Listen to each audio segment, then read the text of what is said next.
I'd like to welcome everyone to our Bible study this morning. It's Bible study on the book of Mark.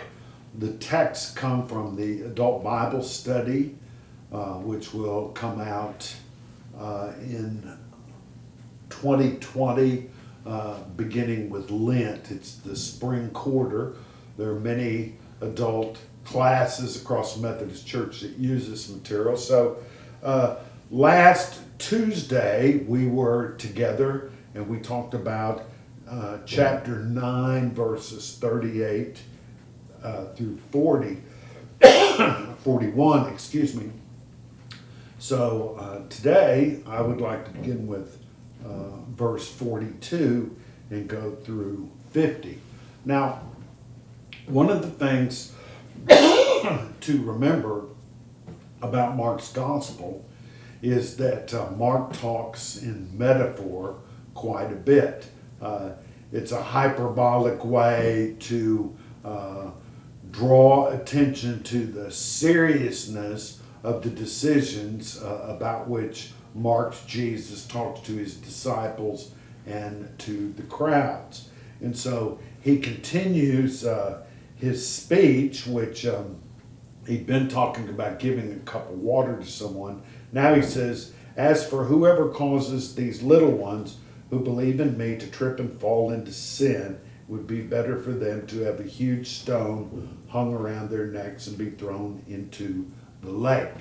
Now, we see this business of the child, and often we think of children as vulnerable, as people who have no legal standing, and except for their parents have no advocates in an ancient society. But in this particular case, Mark is using this idea of child to represent those who are new Christians. It would be better for those who cause these new Christians to trip and fall or to stumble. The word is scandalon there, which means to throw in front of someone something that will make him or her trip. And that is what fall into sin is to tripping into sin. That's what Jesus is talking about in this particular text. And he says that those who cause these new believers to trip and fall, scandalon, would be better off if they'd tied a huge stone around their necks and they were thrown into a lake. Other translations say something like it would be better for them to take a mule's millstone and put it around their neck and throw them into the sea. What a millstone is, and that's in most of the translations, a millstone is something that will crush grain. It's a huge stone that's put on a cog, and some beast of burden will go around, and as it goes, the stone turns and is pushed against another stone and will crack and separate the seed, and that's how seed is processed basically in the ancient world. We have machines to do it now, but in those days they did it this way and it worked quite nicely. And so what he's saying is, if you cause a new believer to fall out of faith by whatever means that happens, then you would be better off to just tie a millstone around your neck and jump into the sea and drown. And then he uses three other metaphors. One is of a hand, one is of a foot, and one is an eye. So it says, if your hand causes you to fall into sin, chop it off. It is better for you to enter into life crippled than to go away with two hands into the hell of fire, which you can't put out. Now, Matthew talks about the outer darkness and the gnashing of teeth quite a bit. Mark doesn't do it as much, but he does here. And he's talking metaphorically. He's not talking about people chopping off their hands.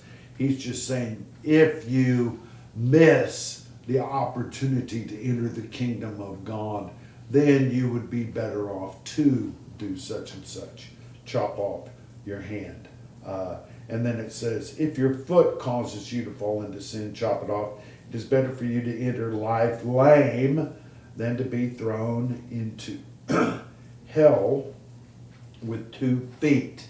And this word hell is most often translated Gehenna. And Gehenna is short for the Valley of Hinnom, which was a big dump site, big gigantic dump site outside of Jerusalem. And it always had flames going. It sort of never stopped burning because they'd burn down the piles so they could put more refuse, more garbage, more trash in it. And so this became kind of a metaphor for hell, this Gehenna. And it's used several times in the New Testament. Well, this is the same metaphor as we had of the hand. You'd be better off chopping off your foot than you would to miss the chance to be a part of the kingdom of heaven. Or if you fall into sin, which would be something that would make you forfeit that opportunity for heaven. And then the last thing, the last of these 3 metaphors that he used, if your eye causes you to fall into sin, tear it out. In other words, pluck your eye out. It's better for you to enter God's kingdom with one eye than to be thrown into, we have hell here again, Gehenna is what it means, with 2 good eyes. That's a place where worms don't die and the fire never goes out. That the fire never goes out is a reference to these smoldering flames that are in this gigantic waste dump. Worms don't die. Any time you see worms in food, it tends to turn one's stomach. Almost everyone is bitten into an apple that is wormy. It is not the most appetizing thing to do in the world. And then he talks about everyone will be salted with fire. Salt is good, but if it loses its saltiness, how will it become salty again? Maintain salt among yourselves and keep peace with one another. Now, salt has several meanings in the Bible. One of these things has to do with salt is a purifying force. Salt can be used to take away disease or germs or things of that nature. Salt is also a preservative. In times before ice, which is basically all of human history with the exception, say, the last 80 or 100 years, 100, that salt was used to preserve meat so it could be eaten after being stored for a while. Another thing about salt is that salt gives flavor or zest to life. And there are a lot of sayings that we use from time to time. A man worth his salt can do such and such. That idea of being worth one's salt is that salt is a valuable commodity, perhaps more so in the ancient world than it is even now. But what Jesus is trying to help people understand is that, at least from Mark's telling of this section of his gospel, is that there are various choices. One choice is to cause other people to fall into sin, to throw a scandalon in front of them so that they're tripped up. Another one is to fall into sin and forfeit one's opportunity to enter the kingdom. That is another kind of choice that we make. Or another choice is to follow Jesus.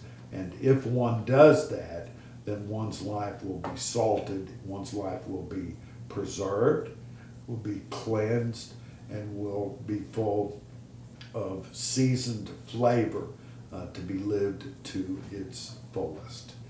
And so that's what we have for today.